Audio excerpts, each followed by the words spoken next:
Shalom. Continuing with preparation for the Torah portion this week. What I want to underline today is the theme of the Feast of Unleavened Bread. Now, when we celebrate Passover, we always forget about unleavened bread. We remember eating unleavened bread on the day of Pesach during the Seder, but do we eat unleavened bread during the rest of the week? Now, this is a positive commandment, so it's not something you avoid.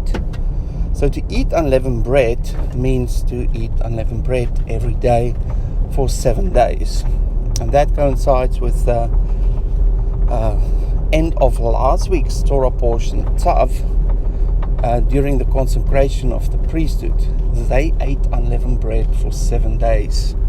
And on the 8th day, they came out and they performed the sacrifices on behalf of the priesthood, and they performed the sacrifices on behalf of the congregation. And the fire of Yahweh came down and set alight the sacrifices on the brazen altar.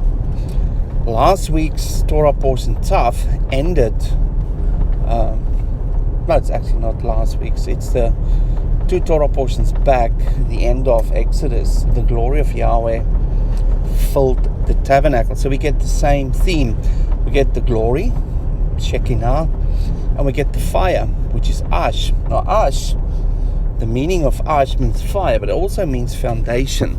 So the foundation of our service unto Yahweh is built around fire, or the energy of the fire, which causes the translation from a physical to a spiritual.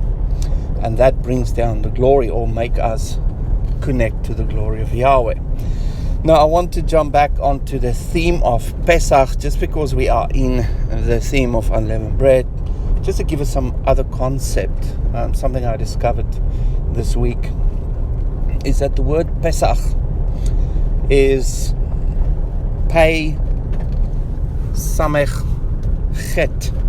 Now Pei means mouth, Samech means support, Chet means life. So the supporting of the mouth and giving life to the mouth give us the hint of what is in Psalm 81, where David quoted Israel leaving Egypt and Yahweh opening up their mouths wide. That's also confirmed by the word Midbar. That's the word for wilderness. When they left Egypt, they traveled through the wilderness to the mountain. Now, Midbar is Mem Dabar. Dabar means words. That's associated with the pay of Pesach. And the letter Mem as a prefix in Hebrew, it means to take out or to take from. And that's a symbolism of Israel being taken from Egypt, and now they have access to Dabar, or words. Now the words they would encounter was the words spoken by Yahweh on Mount Sinai. So what this actually tells us is that Pesach was the liberation of speech, or the release of words, the liberation of words.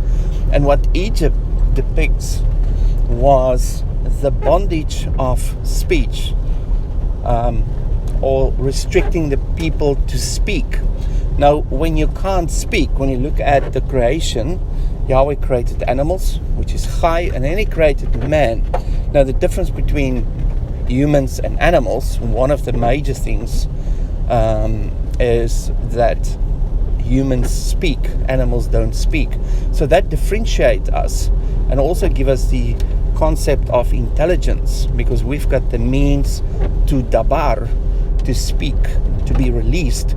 Now, overlaying that with the story of Egypt, leaving Egypt, and the Pesach, and the liberation of speech, basically give us a hint that Israel was like animals in bondage in Egypt, working as slaves.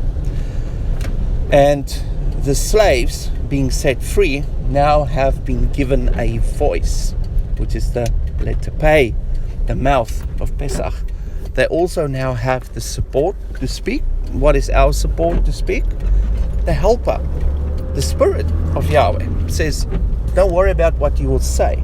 I will put words in your mouth. I will give you Pesach. I will liberate your speech.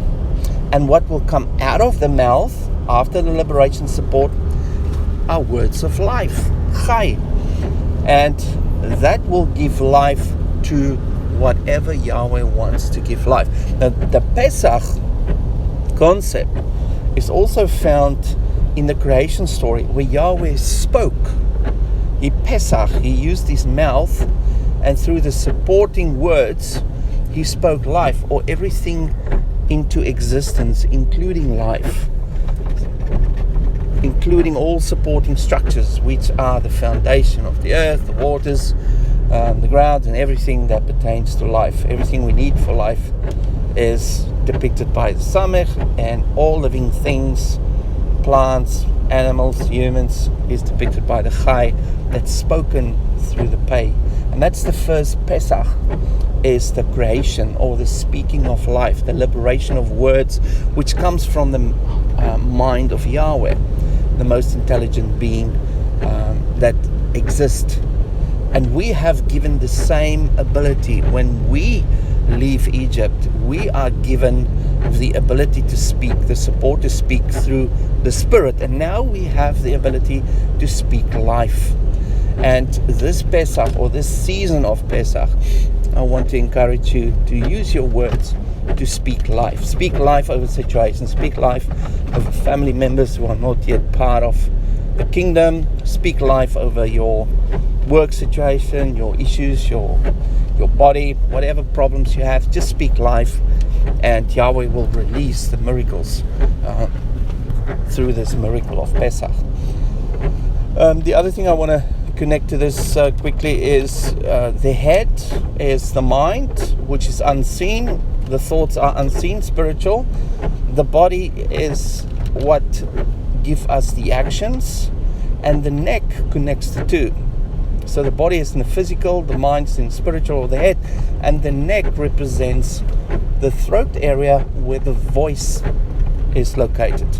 And that is the connection between heaven and earth, and that represents the tabernacle where Yahweh is speaking. So the throat and the neck and the voice is associated with the tabernacle. And tabernacle is basically the neck that upholds the head, that receives the information from the mind of Yahweh and flows through to the body, that translate that into actions through obeying Yahweh's commandments. So that's all I want to share with you today. I hope you have a lovely day, and speak to you again on Sabbath. Have a lovely day. Shalom.